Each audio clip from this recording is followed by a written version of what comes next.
Hello guys, welcome back to our channel. তোমরা সবাই কেমন আছো? আশা করি সবাই খুব খুব ভালো আছো। আজকে আমরা এসেছি গাদিসার লেকে। এই লেকটা অ্যাকচুয়ালি খুব সুন্দর লাগে, এখনও খুব সুন্দর লাগছে।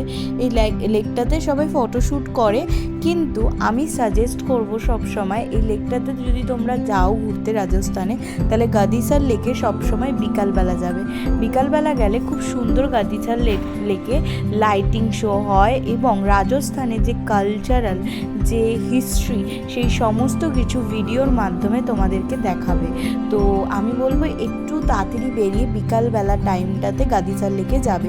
আমরা অ্যাকচুয়ালি গাদিসার লেকে যেতে পারিনি, সকালবেলা গেছি, কারণ আগের দিন আমরা বিকানার থেকে জয়সলমীরে এসছি, অনেক রাত হয়ে গেছে আস্তে আস্তে, তার জন্য আমরা গাদিসার লেকে পরের দিন সকালবেলা গেছি। তাই আমরা শুধুমাত্র ফটোশ্যুট করেছি লেকে, এমনকি আমরা বোর্ডও চড়তে পারিনি। তো তার জন্য আমাদের একটু মনটা খারাপ ছিল, কিন্তু কিছু করার নেই। বাট বিকালবেলা গেলে খুব সুন্দরভাবে দেখতে পাবে। তারপর আমরা গাদিসার লেক থেকে সোজা একটু লাঞ্চ করে চলে গেলাম কুলধারা গ্রামে। এই কুলধারা গ্রামের অনেক বড় একটা হিস্ট্রি আছে। এই ভিলেজটিতে এখন আর কেউ থাকে না, কারণ এখানে আগেকার দিনে ব্রাহ্মণরা থাকতো এই গ্রামটিতে।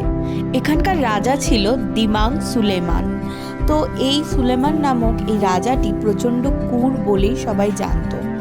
উনি কাউকে মেরে ফেলতেও দুবার ভাবতেন না। আমরা যতটা হিস্ট্রি জানি ততটুকু তোমাদের শেয়ার করছি, যদি কিছু ভুলভ্রান্তি হয় তাহলে আমাকে ক্ষমা করে দেবে। তো সেই দিবাং সালাম নামে রাজাটি একটা ব্রাহ্মণ ঘরের মেয়ের দিকে তাকিয়েছিল, তাকে বিয়ে করতে চেয়েছিল, কিন্তু সে ব্রাহ্মণ ঘরের মেয়ে কখনোই একজন মুসলিমকে বিয়ে করবে না বলে ঠিক করেছিল। সেই মুহূর্তে সেই রাজা তাকে তুলে নেওয়ার কথা বলেছিল। তো রাতারাতি সমস্ত গ্রামবাসী লোকেরা সেই গ্রাম ছেড়ে চলে যাওয়ার সিদ্ধান্ত নিয়েছিল।